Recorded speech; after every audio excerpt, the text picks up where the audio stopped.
protesters and demonstrators are peaceful. They're passionate. When you come into a community like Los Angeles, the way that the Trump administration has, you need to expect to be countered with people who are passionate about defending fundamental rights, about standing up for due process. Alex, that's not passionate. They're rioting. You guys are so delusional. You know the truth. You just choose to be liars and be part of the problem in corruption. But you know how Democrats are always saying they're separating parents, they're separating children from parents, they're separating families. Well, this individual has a great point. In America every single day, there are children that cry when their mom or dad, who's an American citizen that breaks the law, gets arrested and goes to jail. I have watched it, and there's no rioting and looting over that because we understand that we're either a country of laws or we are not a country of laws. Every day we send moms and dads who are American citizens to prison, and we separate them from their families. And you know why we don't feel sorry for them?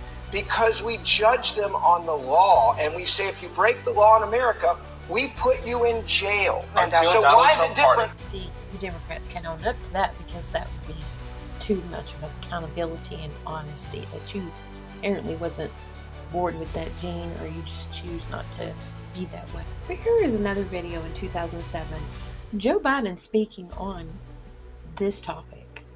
And what was his viewpoints? You allow these cities to ignore the federal law regarding the reporting of illegal immigrants and, in fact, provide sanctuary to these immigrants.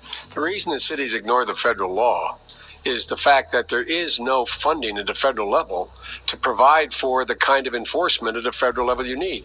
Pick up the New York Times today. There's a city not far across the river from my state that imposed similar sanctions. And what they found out is, as a consequence of that, their city went in the dumps, in the dumpster. Stores started closing. Everything started to happen. And they changed the policy.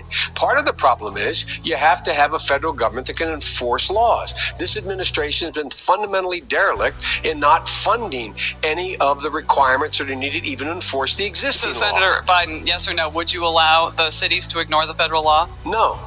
Okay. Well, that was the real Joe Biden. But truly, how does America feel about immigration and what Trump is doing? Make it here. Closer to trust more in immigration. Democrats versus Republicans. Got 3 different polls for you across the board. They all tell the same story. Republicans lead on the issue of immigration. You see it here, CBS +6. You see it here, CNN +6. You see it here, Ipsos, even bigger, +19. No matter what poll you look at, no matter which way you cut it, the American public is with the Republicans, the American public is with Donald Trump, and to a much greater extent than they were in term number 1. And it's not just on the broad issue of immigration, it's on the specifics as well, in which the American public is with Donald Trump and the Republicans. And that is why Donald Trump is eager to take on this fight and eager for those scenes out of Los Angeles. I was just going to use that word eager. This explains some of that eager. You want to use the word okay, we'll go with it, because that's what the American people want. He ran his campaign on mass deportations. He ran his campaign on a secure border and to restore law and order. You just got the handful of the Democrats because they know they don't have a chance anymore. They know their corruption is being revealed, and they know their days are numbered in those seats and their policies. I stand on this. I voted for this. I'm a United States American. Country crazy out.